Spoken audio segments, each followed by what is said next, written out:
So, greetings everyone. Hope you all are doing well and safe at your home. So, welcome to the session 8 of MUNX. I hope you have thoroughly enjoyed the first 7 sessions and each one of you was able to learn something new. So today, the session is an explainer on UN committees. In the previous sessions, you were hearing a lot about conventional committees. Those are basically UN committees. So today we have with us Mr. Parth Gaikwad. Parth sir is the founder of Quad Group and one of Asia's biggest MUN conferences, DIMUN. He completed his graduation in technology and is pursuing distance learning in business administration and entrepreneurship from Harvard University.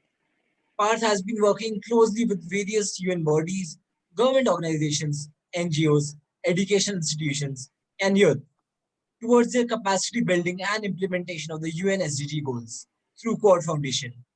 He has trained and advised UN volunteers along with many Model UN conferences in around the world. He has played an important role in capacity building of more than 50,000 students across the globe. He has also served as a correspondent to the Indian Prime Minister's office and has been working with various ministries in the government of India. He has not only garnered national popularity, but also acquired international reputation through his work.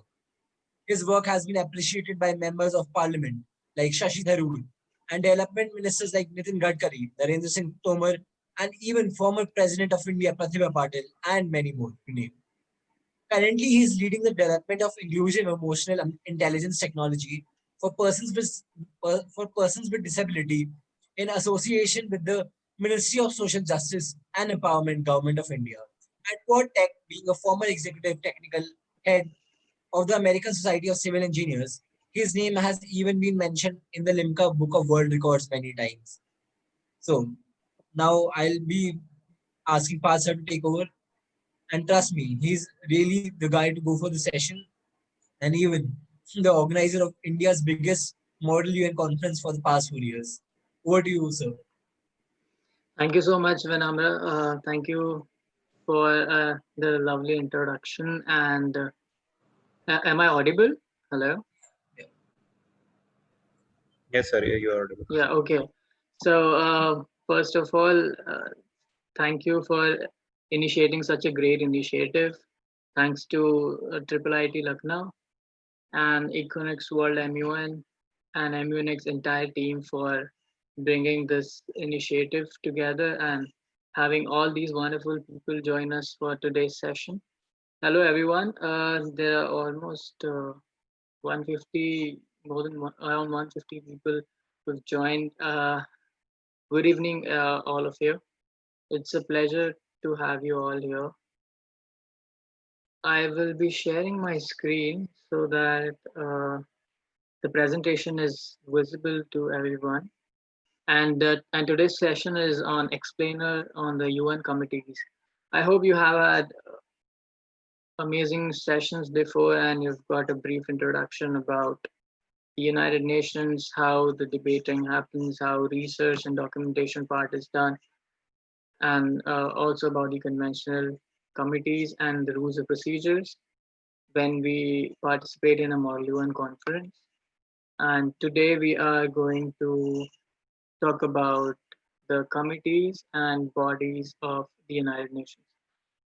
So for those who have joined for the first time, I am going to give you a little bit introduction about United Nations before we begin with the committees. So 24th October 1945, the United Nations officially comes into existence. So in 1945, representatives from 50 countries met in San Francisco at the United Nations Conference on International Organization to draw up the United Nations Charter. Those delegates deliberated, discussed upon global issues on the basis of proposals. They worked out together, like the representatives from China, the Soviet Union back then, the United Kingdom, the United States, at Dumbarton, and on the 24th of October in 1945, the UN came into existence. Also, I would request if you have any questions, you can feel free to ask them into the chat group of the live YouTube live. And I would request if you can have the live question and answers of once we are done with this session, because it would be really tough for me to check so in the presentation as well as your questions at the same time. So first we can start with the presentation, and then we can begin with the questions and answers. So here, like right now, you can just give the presentation. If any basic questions arise, our team will answer that. And after this is over, we can have a full Q&A. Yeah. Perfect. That sounds great. Well, so what does the United Nations do? So they are entitled to maintain international peace and security, protect human rights, deliver humanitarian aid, promote sustainable development, and uphold international law.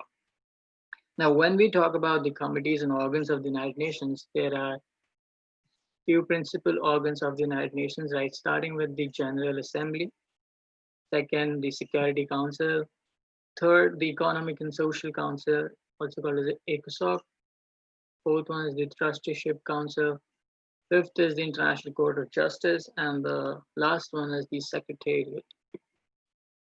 Now let's talk about the first committee, that is the United Nations General Assembly. So the United Nations first organ, that is the General Assembly, is divided into 6 main committees, for which the first one being the disarmament.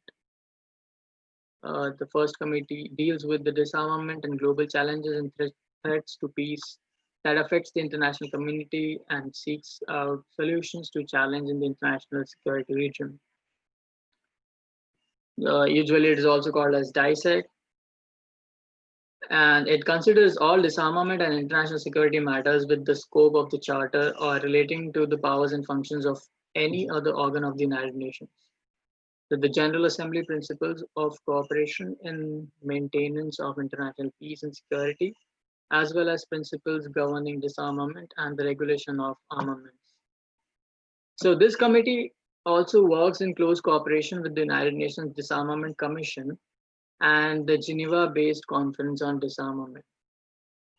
They work together in dealing the threats to peace and security, and it is the only main committee of the General Assembly entitled to verbatim records coverage. That means that this is the only main committee of the General Assembly where the verbatim records coverage is done, which you can see on the official television on the broadcast of the United Nations.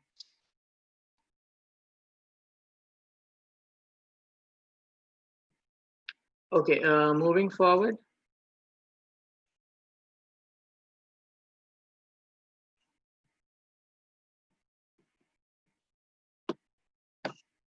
Now, every committee has a specific mandate just to stick to specific topics. The mandate of the first committee falls under 7 thematic clusters.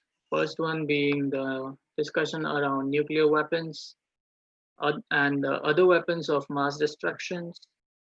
Also about outer space, any matter related to space and outer space. With respect to disarmament aspects is discussed under the mandate of the first committee. Then about the conventional weapons, regional disarmament and security, other disarmament measures in international security, and the disarmament machinery. So any matter related to these thematic clusters is discussed under the mandate of the first committee, that is the United Nations General Assembly DISEC, Disarmament and International Security Council. Now moving forward with the second committee of the UNGA is also known as the Economic and Financial Committee, or ECOFIN. It's one of the 6 main committees of the United Nations General Assembly, and it deals with global finance and economic matters. So just the way the first committee deals with disarmament and international security, the second committee deals with the finance related and economic related matters. So the Economic and Financial Committee of the General Assembly at its 74th session recently is chaired by His Excellency from Senegal. And during the session, it will deal with issues relating to economic growth and development. It usually deals with issues related to economic growth and development, such as macroeconomic policies, questions related to economic policies of nations, finance, development, sustainable development, human settlements, globalization, and interdependence of the government, eradication of poverty, operational activities for development, agricultural development, food security, and nutrition. Also, information and communication technologies for development, and other issues towards global partnerships. So besides the finance and economic related matter, the second committee also deals with this, and in the coming 74th session, it would be discussing all the above issues. Now, again, the second committee also has a specific mandate. So the work of the second committee falls under 11 thematic clusters. First one being the macroeconomic policies. So whatever the policies which the members as a whole wish to discuss regarding to macroeconomic, these are discussed in the second committee. Now, again, being operational activities for development, those activities which comes under the development sector are discussed in the second committee. Operations related to financing for development, groups of countries in special situations, globalization and interdependence, again, eradication of poverty, sustainable development, information and communication technologies for development, agricultural development, food security and nutrition, and as we discussed earlier, human settlements and sustainable urban development. So any issues or topics revolving around these, the mandate or these thematic clusters are discussed in the second committee of the United Nations General Assembly. Now, of the 6 committees, the third committee is the Social, Humanitarian, Cultural Committee, or also called as SOCUM, or C3. It is one of the 6 main committees at the General Assembly of the United Nations, and it deals with human rights, humanitarian affairs, and social matters. So the third committee meets every year in early October and aims to finish its work by the end of November. So this usually happens, but looking at the current pandemic situation, they're planning to have an online session on technological mediums, which would begin in October, again this year, next month, and would convince till the end of November. In the third committee, all the 193 member states of the UN can attend. And as in the previous session, an important part of the work of committee will focus on examination of human rights questions, including reports of the Special Procedures of Human Rights Council, which was established in 2006. This will be done in the coming month in October. So the third committee of the General Assembly at its 75th session is chaired by Her Excellency from Hungary. So the General Assembly allocates to the third committee the agenda items relating to range of social, humanitarian affairs, and human rights issues, and affects people all over the world. Now, this third committee, that is SOCUM, also has a specific mandate for which the work of the committee focuses on human rights, humanitarian affairs, and social issues. In addition to, it also considers issues relating to advancement of women, protection of children, protection of indigenous population and related issues, the treatment of refugees, and the related issues such as racism and discrimination.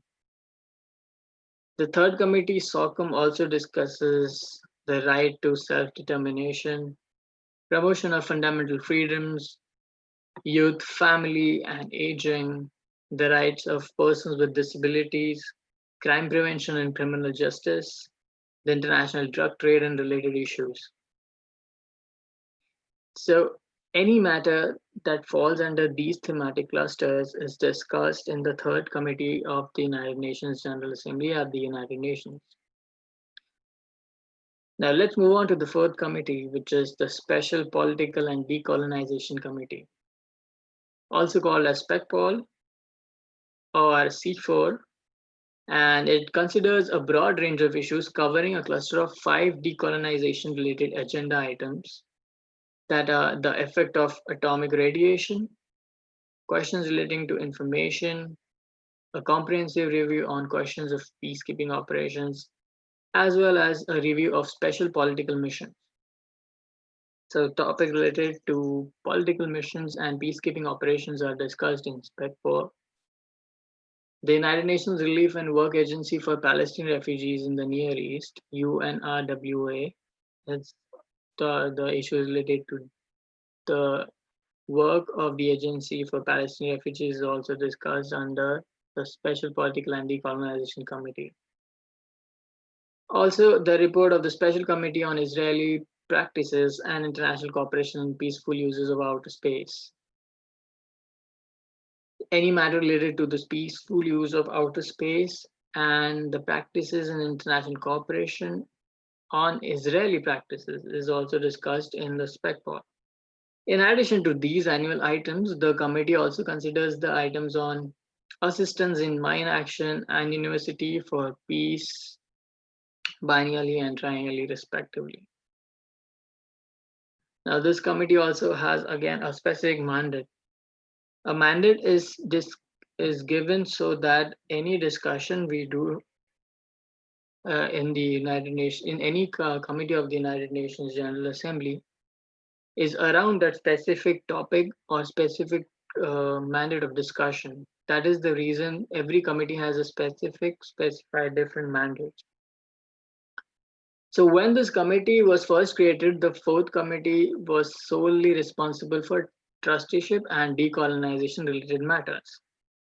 However, after independence was granted to all the United Nations trust territories and the subsequent dismantling of the trusteeship system, the committee's workload decreased. Consequently, the fourth committee was merged with the Special Political Committee, that is the SPECPOL, which had been created as a seventh main committee to deal with certain political issues.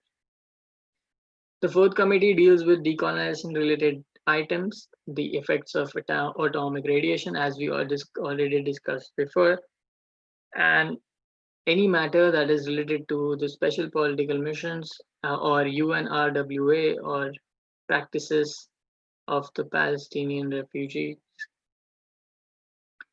and international cooperation in peaceful use of outer space. Now, moving forward with the fifth committee of the General Assembly.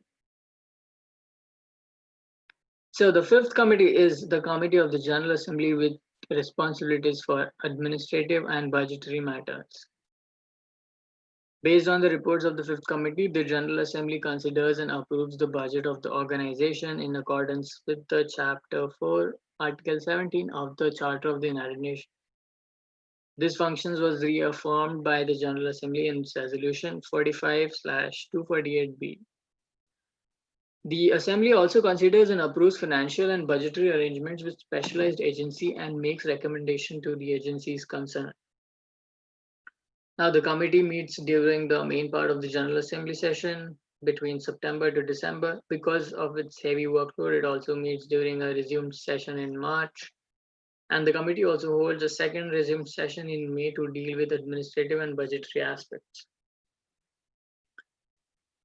The fifth committee may also consider urgent matters relating to the financing of a peacekeeping mission authorized by the Security Council at any of its sessions. Now let's come to discuss the mandate of the fifth committee. The fifth committee deals with member state contributions to the regular and peacekeeping budgets of the organization.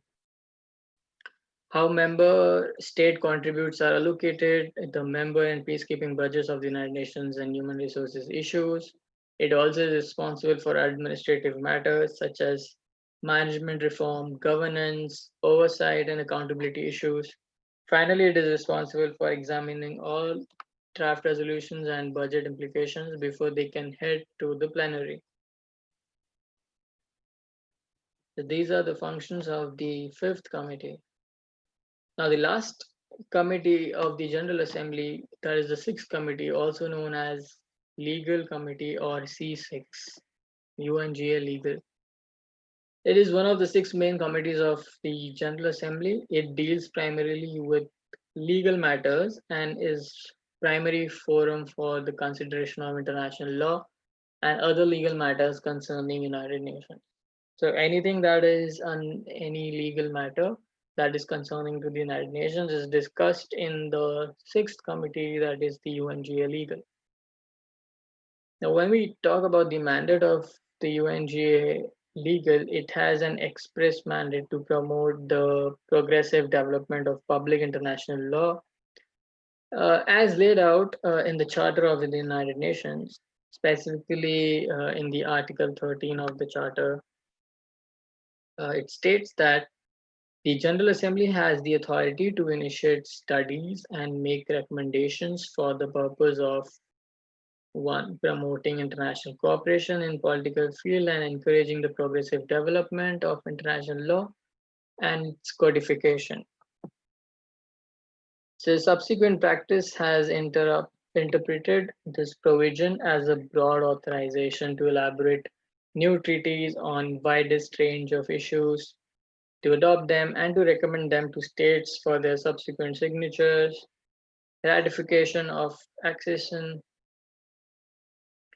So while international law-making negotiations take place in a variety of specialized bodies of the United Nations, depending on their actual subject matter, these negotiations related to any legal matters or any law-related issues are discussed in the sixth committee, that is the UNGA Legal. So till now, so far we have discussed all the six committees of the General Assembly, right? Starting with the first, that is GA DISEC, then the Economic and Financial Committee, ECOFIN, the third one being the SOCUM, the Social, Humanitarian and Cultural Committee, the fourth one being the SPECPOL, Special Political and Decolonization Committee, the fifth being the fifth committee, and the sixth committee being the legal committee. So far we've discussed the first six committees of the UNGA General Assembly. Now let's move forward. Bhaiya, like, can you be a bit louder? Yeah, sure. Am I not audible? No, Hello? like you're audible. Like, Yeah, थोड़ी सी I'll be a bit louder.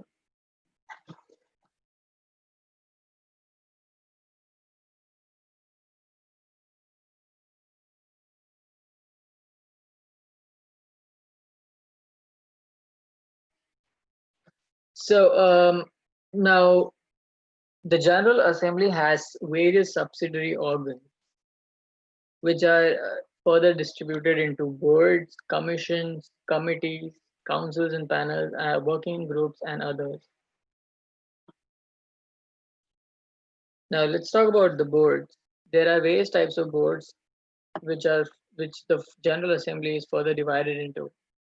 The first one being Board of Auditors, which take care of all the auditing, Trade and Development Board, then the United Nations Joint Staff Pension Board, Advisory Board on Disarmament Matters. And these boards are established as per various UNGA General Assembly resolutions, as you can see in the presentation. Now, there are also executive boards, such as the Executive Board of the United Nations Children's Fund,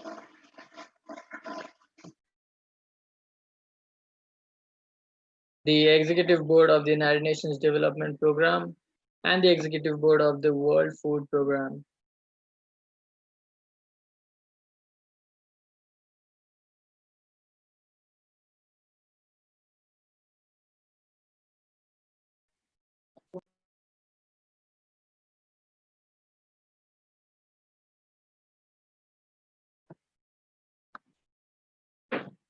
Further, the General Assembly is also divided into commissions, which which discuss specific issues.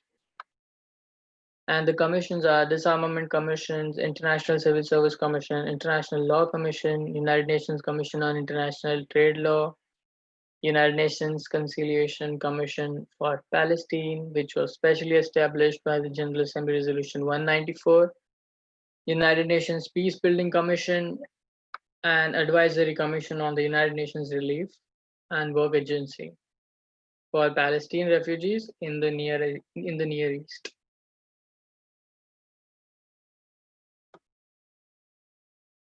Now, the General Assembly again is divided into various committees.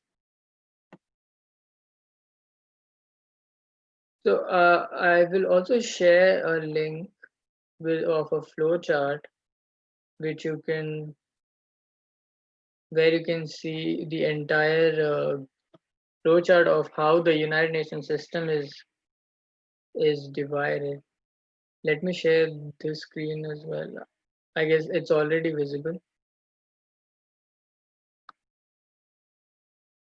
So in this system, in this flowchart, you can see the entire United Nations system, where you can see the General Assembly, the main principal organs of the United Nations, which are the General Assembly, Security Council, ECOSOC, and the Secretariat, where the General Assembly is further divided into subsidiary organs, funds and programs, research and training, other entities, and related organizations.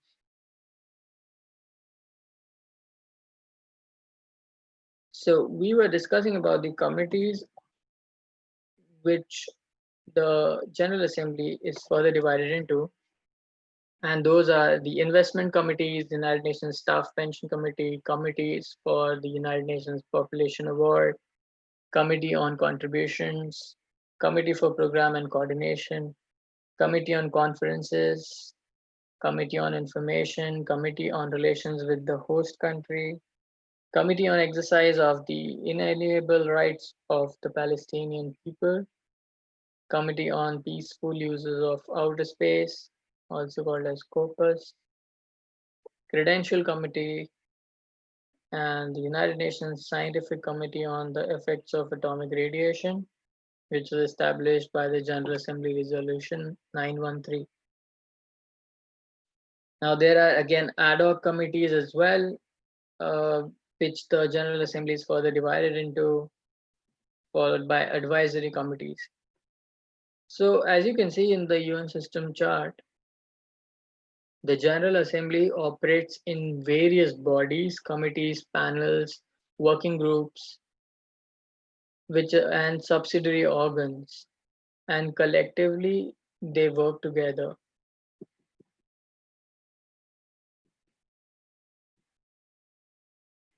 So the General Assembly is also further divided into councils, one of them being the Human Rights Council or the UNHRC. Now, when we talk about the Human Rights Council, it has a very specific mandate. The Human Rights Council is an intergovernmental body within the United Nations system made up of 47 states, responsible for promotion and protection of all human rights around the globe. It has the ability to discuss all thematic human rights issues and situations that requires its attention throughout the year, and it meets at the UN office in Geneva. For example, if there is any discussion related to human rights protection and promotion, such as the protection and promotion of Rohingya refugees, protection and promotion of the human rights of the Rohingya refugees, it is discussed in the Human Rights Council. Further, there are two more councils, one of which is Governing Council of the United Nations Human Settlement Program, also called as UN Habitat, and the third one being the Council of the United Nations University, which was established by the General Assembly Resolution 3081. Now, all of this was about the General Assembly and its 6 main committees and the subsidiary organs its funds, programs, and bodies, various working groups, and panels.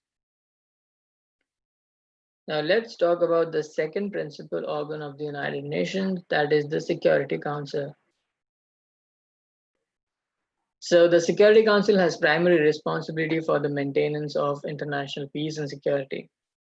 It has 15 obligated, it has 15 members and each member has one vote. So under the Charter of the United Nations, all members are obligated to comply with the Council's decision. So the Security Council takes the lead in determining the existence of a threat to peace or act of aggression. It calls upon the parties to a dispute to settle it by peaceful means and recommends method of adjustment or terms of settlement. In some cases, the Security Council can resort to imposing sanctions or even authorize the use of force to maintain or restore international peace and security. The Charter of the United Nations gives primary responsibility for maintaining international peace and security to the Security Council.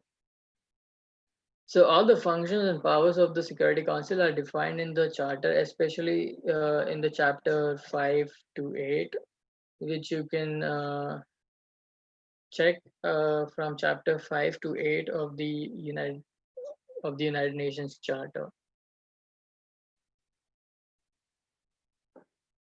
Now, Security Council has specific functions and powers. So under the United Nations Charter, the functions and powers of the Security Council are very specifically mentioned, which are to maintain international peace and security in accordance with the principles and purpose of the United Nations, to investigate any dispute or situation which might lead to international friction, to recommend methods of adjusting such disputes or the terms of settlement. It also discusses to formulate plans for the establishment of a system to regulate armaments. Another function is to determine the existence of a threat to the peace or act of aggression and to recommend what action should be taken if there is any threat to peace or any kind of act of aggression. It recommends what action should be taken. The Security Council also has functions and powers to call on members to apply economic sanctions and other measures not involving the use of force to prevent or stop aggression. You must have recently heard about a lot of sanctions which the United States imposed on various countries, for example, one of them being North Korea. So the Security Council also has the power to impose economic sanctions collectively as a committee. So it also has powers and functions to take military action against an aggressor and to recommend the admission of new members, to exercise the trusteeship function of the United Nations in strategic areas. The United Nations Security Council can also recommend to the General Assembly the appointment of the Secretary General and together with the Assembly to elect the judges of the International Court of Justice. Now, just the way the General Assembly had its subsidiary organs, the United Nations Security Council also have various subsidiary organs, such as the International Residual Mechanism for Criminal Tribunals, the Military Staff Committee, the Counterterrorism Committee, also called as CTC, the Peacekeeping Operations and Political Missions, Sanctions Committee, it's an ad hoc committee, and standing committees and other ad hoc bodies, which are also the subsidiary organs of the United Nations Security Council.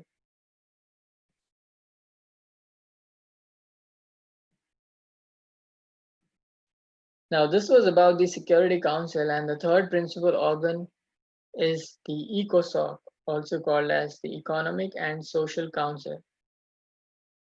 So the United Nations Economic and Social Council, ECOSOC, is again one of the 6 principal organs of the United Nations, which is responsible for coordinating the economic and social fields of the organization, especially in regards to the 15 specialized agencies, the 8 functional commissions, and the 5 regional commissions under its jurisdiction. So ECOSOC is further divided in 15 specialized agencies, the 8 functional commissions, and 5 regional commissions under its jurisdiction.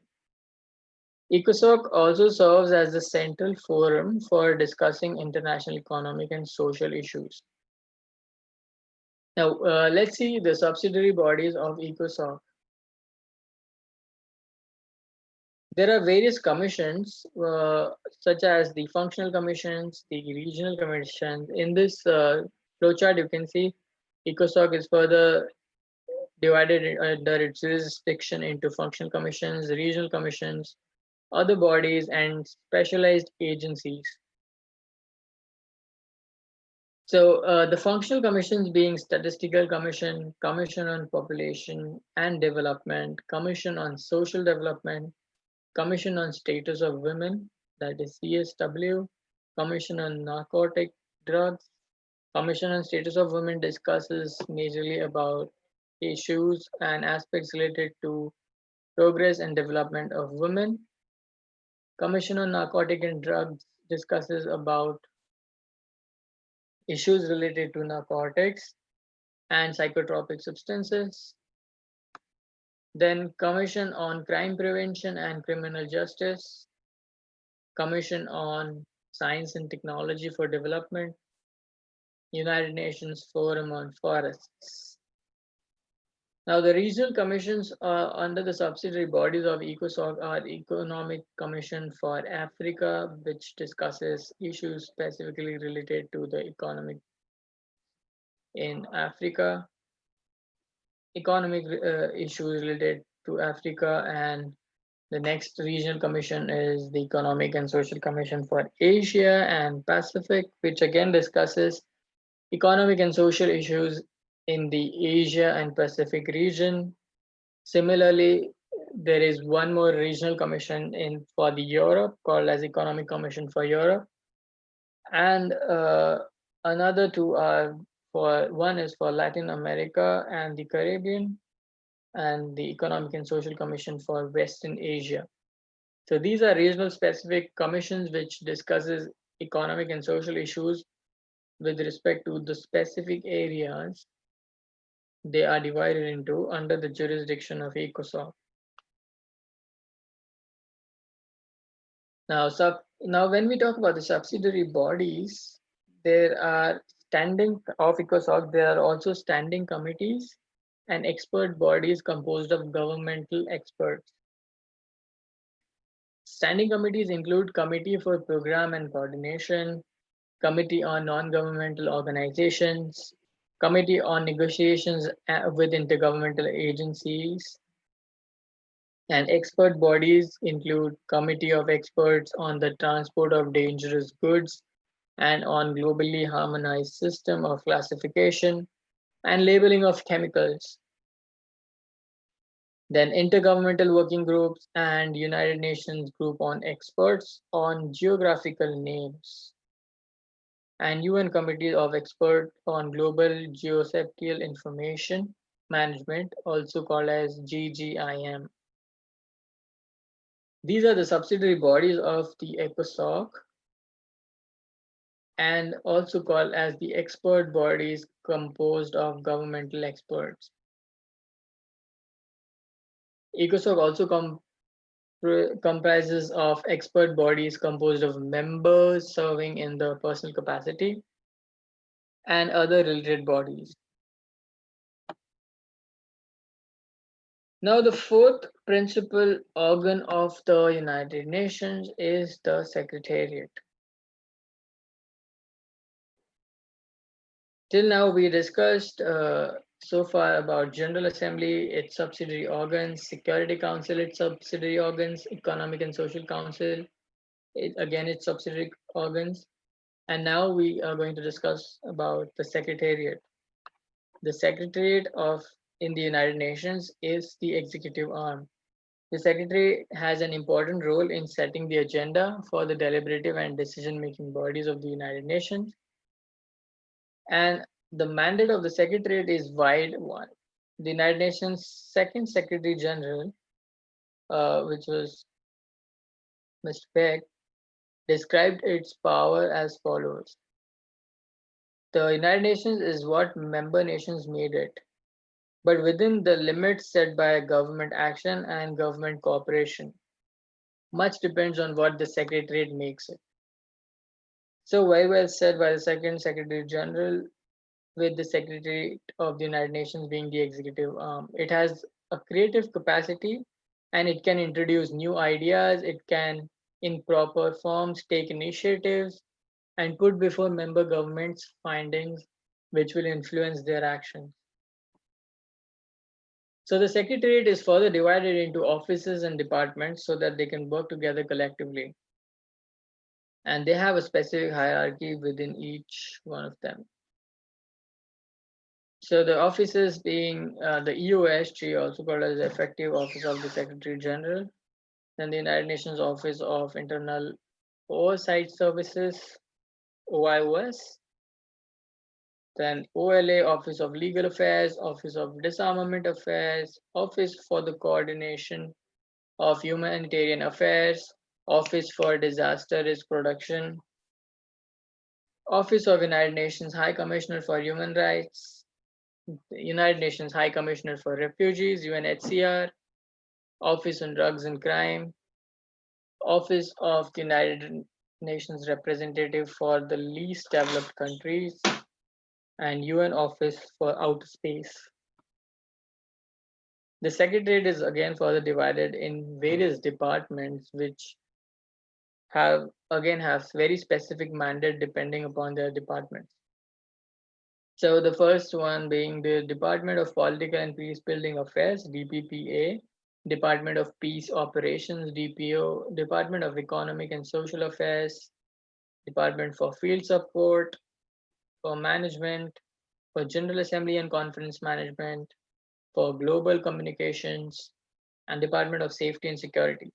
So all these departments deal with various job roles and responsibility which they have with respect to the functions of the department, and their roles and responsibility revolve around all the functions and powers of the respective department. Now this was the fourth principal organ of the United Nations system, and the fifth principal organ of the United Nations system is the International Court of Justice. So the International Court of Justice, also called as ICJ, sometimes known as the World Court, is one of the six principal organs of the United Nations. It settles disputes between states in accordance with international law and gives advisory opinions on international legal issues. If there are any disputes between nations and member nations, they are taken to the International Court of Justice, and the decisions are made after hearings. The ICJ is the only international court that adjudicates general disputes between countries, with its rulings and opinions serving as primary source of international law. So the ICJ serves as the primary source of international law. The ICJ is the successor of the Permanent Court of International Justice, which was established in 1920 by the League of Nations. And following the Second World War, both the League and the PCIJ, that is the Permanent Court of International Justice, were replaced by United Nations and ICJ. So League of Nations became United Nations and PCIJ became ICJ, that is the International Court of Justice. The statute of ICJ, which sets forth its purposes, draws heavily from that of its procedures, whose decisions remain valid. So all the member states of the United Nations are party to the ICJ statute and may initiate continuous cases. However, advisory proceedings may only be submitted by certain UN organs and agencies. So the ICJ is a panel of 15 judges elected by the General Assembly and Security Council. So this was all about the principal organs of the United Nations and various committees. Now, again, so far we've discussed about the General Assembly and it's all the 6 committees, its subsidiary organs, and other bodies and research training organizations. Security Council, its subsidiary organs, Economic and Social Council, its functional commissions, regional commissions, and other bodies, Secretariat, International Court of Justice, and its functions and powers.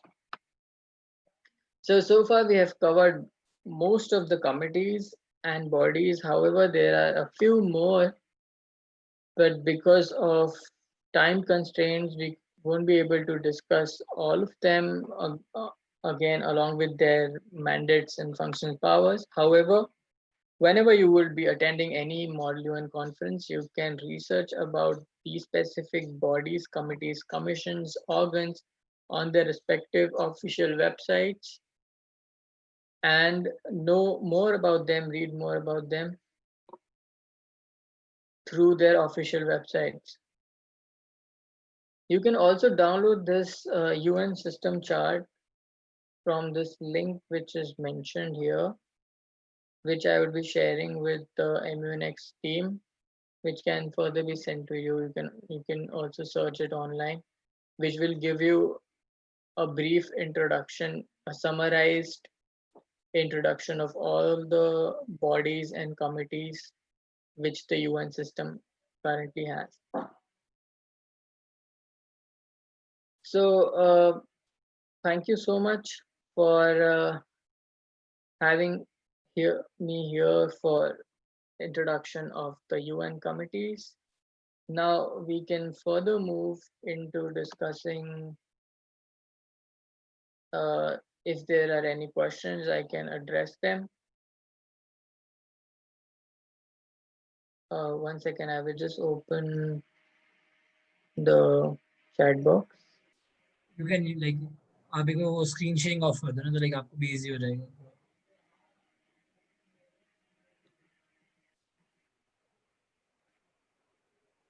Yeah, so I have now opened the chat box here, and if there are any, 1 second, I'll just uh, turn off the screen sharing.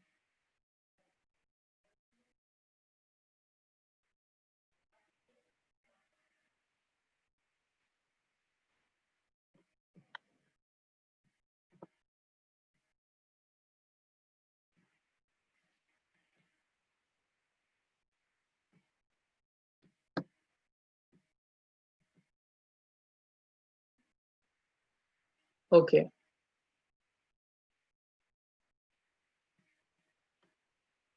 Right. So we are live again with YouTube live chat. So far we have discussed about the committees and the principal organs of the United Nations. And if there are any questions which you may wish to ask, feel free to type in the chat box here in the live YouTube section, and we can then proceed forward with answering each one of them one by one. I will also share this entire presentation with the MUNX team so that they can send it to you and you can take a look at them and know more about the committees, their functions and powers.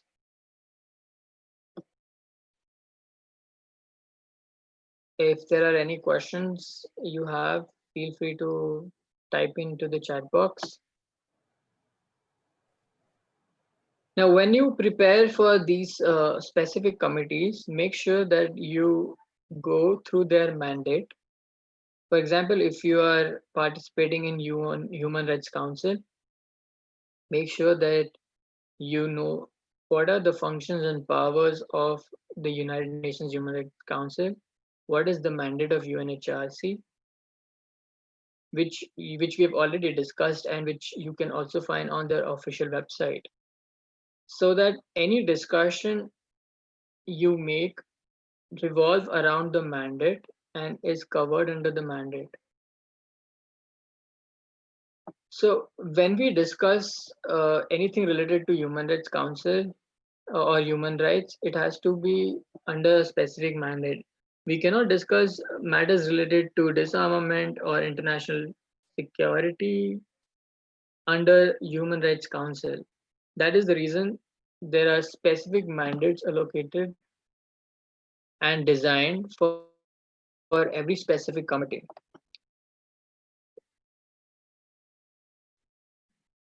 There were 2, 3 questions. I put them in the chat box on Zoom. You can give a look. Okay, I cannot see the questions yet here. One question is, what is an ad hoc committee?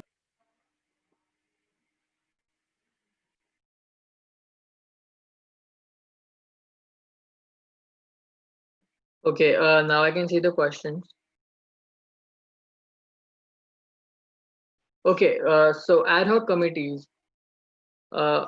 Again, these committees discuss specific issues. They are additional committees along with the general committees of all the bodies, and they are established in various resolutions which specifically discuss a particular issue with a specific mandate. So if any community or any member states or a group of member states feel that this particular issue or topic has to be discussed specifically and monitored separately, an ad hoc committee is suggested by the member states and is adopted through resolutions to discuss various issues. So, okay, now the next question, which is by Rekha Kapoor. When is the next session? Okay, you can coordinate that with the MUNX team members. And a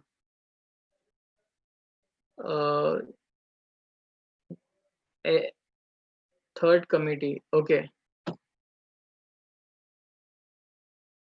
Third committee question mark by Aditya. So Aditya, as you can see, there are 6 committees of the United Nations General Assembly, and the third committee being the SOCUM, that is the Social Humanitarian Cultural Committee of the United Nations, also called as C3. This third committee meets every year and they specifically discuss issues related to social and humanitarian development, such as the advancement of women, protection of children, protection of indigenous population and related issues, right to self-determination, then issues related to youth, family, aging, and persons with disabilities, crime prevention and criminal justice, and international drug trade related issues. So this is what the mandate of the third committee is. Yeah, like this last doubt. Does India fall under SCAP or ESCWA? Sorry, you're not audible. Like there's this question. Does India fall under SCAP? ESCAP? Does India fall under? Sorry. Can SCAP. you please type in? Yeah.